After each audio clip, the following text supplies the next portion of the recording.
والتين والزيتون আল্লাহ পাক রব্বুল আলামিন বলেন ওয়াতিন এই জায়গার মধ্যে যে ওয়াওটা ব্যবহার করা হয়েছে সেটা হলো ওয়াও তাসমিয়া ওয়াতিন ওয়াজাইতুন আল্লাহ বলেন আমি আল্লাহ তিনের কসম করলাম ওয়াজাইতুন এবং জাইতুনের কসম করলাম ওয়াতুর সিরিন আমি আল্লাহ ওই তুর পাহাড়ের সিনাই পর্বতের কসম করলাম وهذا البلد الأمين أي الله بلدنا مبتغي قسم الله لقد خلقنا الإنسان في أحسن تقويم الله বলেন এই চারটি কসম করার পর আল্লাহ বলেন আমি যত ইনসান বানাইছি যত লৌহ গরম বানাইছি যত মাখলুকাত সৃষ্টি করেছি আমি আল্লাহ সমস্ত মাখলুকাত থেকে আল্লাহ এই মানুষগুলোকে সুন্দর করে বানাইছে ভাইরা খলিফা মানসুরের আমলে খলিফা মানসুরের প্রতিনিধি ছিল এই প্রতিনিধি কি করলেন একদিন জুতনার রজনীতে চন্দ্রের রাতে বাইরের মধ্যে বসে ওনার স্ত্রীকে নিয়ে কথা বলতেছিলেন আর জুতনার আলো যখন ছড়িয়ে পড়লো চেহারার মধ্যে ছড়িয়ে পড়লো জমিনের মধ্যে ছড়িয়ে পড়লো পড়ার পর ওই ব্যক্তিটা কি করলেন একবার ওনার স্ত্রীর চারদিকে তাকায় আবার চন্দ্রের দিকে তাকায় আবার চন্দ্রের দিকে তাকায় আমার স্ত্রীর চেহারার দিকে তাকায় হঠাৎ করে বলতেছে এই যে চাঁদ আল্লাহ বানাইছে এই চাঁদের যে সুন্দর করে আল্লাহ তোমাকে বানাইছে আমার কাছে মনে হয় মহিলা মানুষ একটা অভ্যাস আছে সবসময় যদি তাদেরকে প্রশংসা করা হয় তাহলে আমার সামনে না বলতেছে আপনি আমার সাথে মশকরা করেন না আমি মানুষ চাঁদের চেয়ে কিভাবে সুন্দর হব ওই ব্যক্তিরা তখন ডাক দিয়ে বলে ও আমার বিবি তুমি যদি চাঁদের থেকে সুন্দর না হও আমি তোমাকে 3 তালাক দিয়ে দিলাম কি বললে বলছে তুমি যদি চাঁদের থেকে সুন্দর না হও তাহলে তোমাকে 3 তালাক দিয়ে দিলাম এখন এই কথা বলার সাথে সাথে স্ত্রী কি করলেন স্বামীর সামর্থ্যটা শরীরে পর্দা দিতে আর বললেন আমি তো চাঁদের থেকে সুন্দর হব না তো আমি তালাক আর আপনার সামনে আমি ততক্ষণ পর্যন্ত যেতে পারবো না আমি যতক্ষণ পর্যন্ত আপনার হালাল হালাল না হই এরপরে কি করলেন আমি বলতে না বলতে কি বলে আপনারা এখন মনে হয় বলবার সকালবেলা খলিফা মানসুরের দরবারে গিয়ে বলতেছে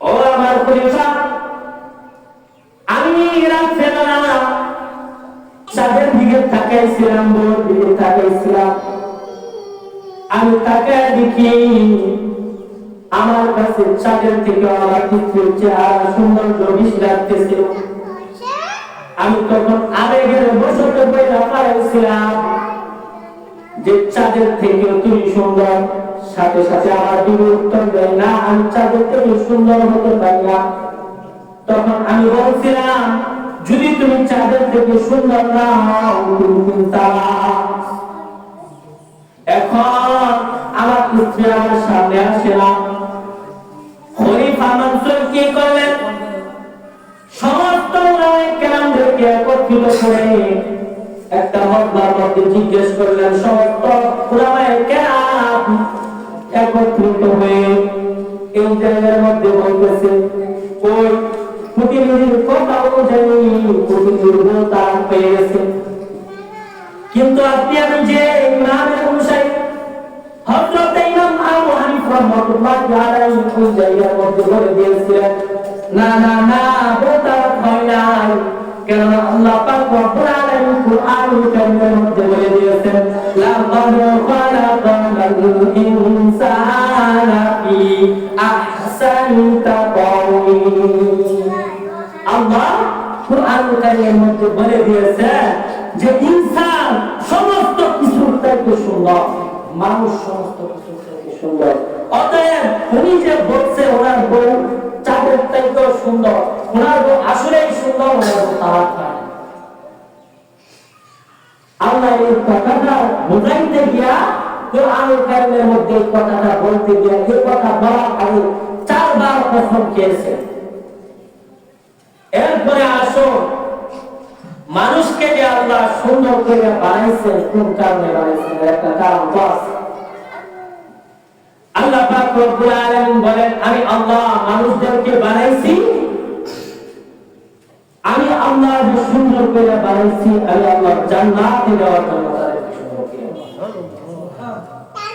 এখন প্রশ্ন আসতে পারে, হুজুর আল্লাহ যে আপনি আমাকে সুন্দর করে বানাইছে জান্নাতে দেওয়ার জন্য, আমরা মুসলমানেরা মানুষ সুন্দর, যারা বেদিন আছে এরাও তো মানুষ, এরাও তো সুন্দর কোরআনের ভাষা অনুসারে, তাহলে আল্লাহ কি এদেরকে জান্নাতে দিবে না?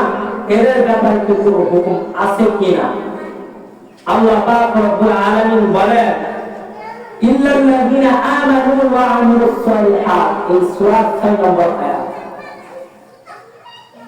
আল্লাহ ঈমানদার বান্দাদেরকে জান্নাতে দিবে, আর যারা মুনাফিক আছে তাদেরকে দিবে না। এর একটা জলজান্ত উদাহরণ, ইব্রাহিম আলাইহিস সালাম উনি ছিলেন আল্লাহর জলিল কদর পয়গম্বর। হাশরের ময়দানের মধ্যে ইব্রাহিম আলাইহিস সালাম তাকায় দেখবেন ওনার বাবা ওনার সামনে দিয়ে দৌড়াদৌড়ি করতেছেন আর কান্না করতেছেন। ইব্রাহিম আলাইহিস সালামের মায়ের এসে দাঁড়িয়ে আল্লাহর কাছে 2 হাত তুলে প্রার্থনা করবে, আল্লাহ আমি তো নবী, আমার বাবা যখন ফেরেশতা শিকল লাগায় টাইনা টাইনা জাহান্নামে নিয়ে যাবে, মানুষগুলা যখন দেখবে আর বলতে থাকবে মানুষটাকে, একে অপর জানতে পারবে যে ইব্রাহিম আলাইহিস সালামের বাবা, তখন তো আল্লাহ লজ্জিত হয়ে যাবে, নবীর বাবা হইয়া জাহান্নামে যায়। আল্লাহ তুমি আমার আব্বার জান্নাত দান করে দাও। আল্লাহ পাক রব্বুল আলামিন ইব্রাহিম আলাইহিস সালামকে ডাক দেওয়া, ইব্রাহিম তুমি একটু তোমার দুইটা চোখকে বন্ধ করো, বন্ধ করো। ইব্রাহিম আলাইহিস সালাম আল্লাহর হুকুমে তার দুইটা চোখকে বন্ধ করে ফেলবে। ফেরার পর আল্লাহ বান্দাকে বলে, ও ইব্রাহিম আবার তোমার দুইটা চোখ খোলো। খোলার পর ইব্রাহিম আলাইহিস সালাম তাকায় দেখবে তার সামনে কোনো মানুষ নাই, একটা জলজন্ত মরা একটা জিনিস পড়ে আছে। দুনিয়ার মধ্যে গুইসাপ, যে দেখেন গুইসাপ পড়ে আছে, তার শরীর থেকে পচা গন্ধ বেরোতেছে, দুর্গন্ধ বেরোতেছে। তখন ইব্রাহিম আলাইহিস সালাম তার দুর্গন্ধ সহ্য হয় না, আল্লাহর কাছে বললে, আল্লাহ এটা আমার সামনে থেকে সরিয়ে ফেলো। আল্লাহ পাক রব্বুল আলামিন বলবেন, তুমি এই জিনিসটা হাতের মধ্যে নিয়ে জাহান্নামের মধ্যে নিক্ষেপ করে দাও। ইব্রাহিম আলাইহিস সালামের কথাটা শুনে সঙ্গে সঙ্গে এই জিনিসটা হাতের মধ্যে নিয়ে জাহান্নামের মধ্যে নিক্ষেপ করে দিবে।